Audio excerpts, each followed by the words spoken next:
श्रीराम. साधक हो, सध्या आपण श्री ब्रह्मचैतन्य गोंदवलेकर महाराज यांचे थोर शिष्य परमपूज्य श्री ब्रह्मानंद महाराज बेलधडीकर यांच्या चरित्राचा आस्वाद घेत आहोत.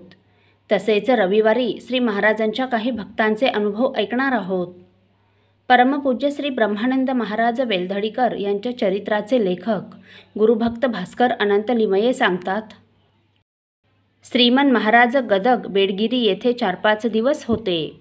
त्या मुक्कामात लकुंडीच्या एका भाविकाच्या आमंत्रणावरून ते 1 दिवस तेथे जाऊन आले. तसेच बिदरहळ्ळी येथील देसायांच्या प्रार्थनेनुसार 400-500 लोकांच्या शिष्य परिवारासह जाऊन 2 दिवस तेथे मुक्काम करून आले. पुढे चिकहंदीगोळ, होंबळ, यावंगल वगैरे गावी जाऊन विजापूर मार्गे ते सोलापुरास गेले. तेथे भाऊसाहेब जवळगीकर नावाच्या भक्ताने मंदिर बांधले होते. त्या मंदिरात आपल्या अमृत हस्ताने श्रीमन महाराजांनी श्री राममूर्तीची स्थापना केली. तेथून ते पंढरपुरास गेले. 2 दिवस तेथे राहून श्री पांडुरंगाचे दर्शन घेऊन ते गोंदवल्यास गेले. या सर्व फिरतीत श्री गुरुही त्यांच्याबरोबर होते. परत जाण्याची आज्ञा न झाल्याने ते तेथेच होते.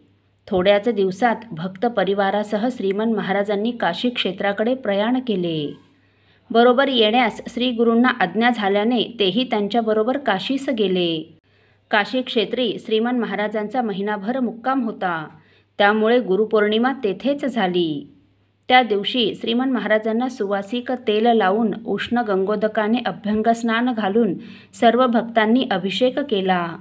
नंतर नवीन जरीकाठी कफणी परिधान करून केशरी गंधाचे लेपन करून संध्यादी नित्यकर्म उरकून श्रीमन महाराज शिष्यांनी तयार केलेल्या सिंहासनावर विराजमान झाले.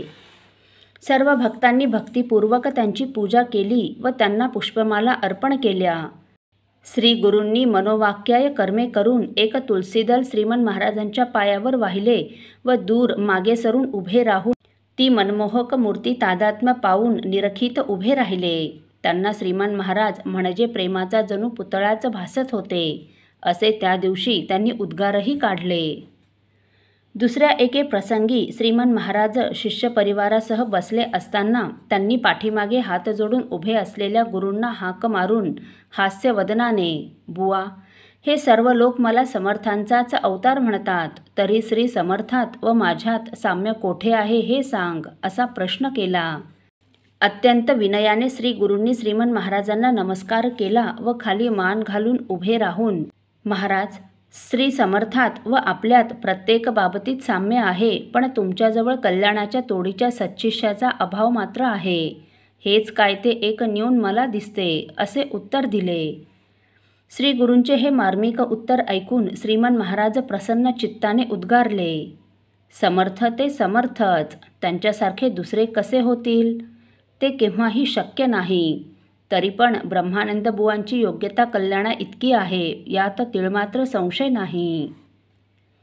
आणखी एके प्रसंगी काशी मुक्कामातच 1 दिवस श्री गुरु श्री भाऊसाहेब केतकर, श्री गणपतराव दामले असे बोलत बसले असता श्रीमन महाराज स्नान करून फक्त कौपीन धारण करून समोरून येत होते. त्यांना पाहून सर्वजण उठून उभे राहिले. श्री गुरु भाऊसाहेबांना, "समोरून येत असलेले कोण ते पाहिलेत का?" "प्रत्यक्ष श्रीरामच येत आहेत," असे बोलले. ते ऐकून, "तुम्हाला ते श्रीरामासारखे दिसत असतील, परंतु आम्हाला ते सामान्य माणसासारखेच दिसत आहेत," असे भाऊसाहेबांनी श्री गुरूंना सांगितले. ही त्यांच्यातील सहज कौतुकाची भाषा श्रीमन महाराजांनी ऐकली. श्रीमन महाराज भाऊसाहेबांजवळ गेले व, "भाऊसाहेब, खरोखर माझे स्वरूप अद्याप कोणालाही समजलेले नाही.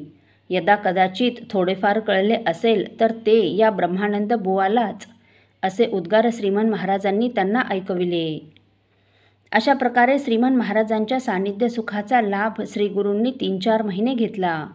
त्या काळात आनंदामृताचे भरपूर सेवन केले व श्रीमन महाराजांच्या बरोबर सकल तीर्थयात्रा संपवून त्यांच्याबरोबर ते गोंदवल्यास परत आले.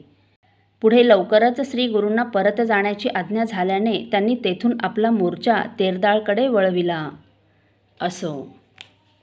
साधक हो, परमपूज्य श्री ब्रह्मानंद महाराज हे गोंदवल्याहून जे निघाले ते सांगली संस्थानातील तेरदाळ तालुक्याच्या गावी गेले. तेथील ग्रामस्थांमध्ये प्रेरणा प्रसारित करून त्यांनी श्री रामनाम सप्ताह साजरा केला. तेरदाळच्या लोकांनी त्या सप्ताहाच्या वेळी नामावर जे प्रेम दाखविले त्याने परमपूज्य श्री ब्रह्मानंद महाराज खरोखर भारावून गेले व त्यांनी कर्नाटकातील मंडळींना त्याबाबतीत पत्र पाठविले.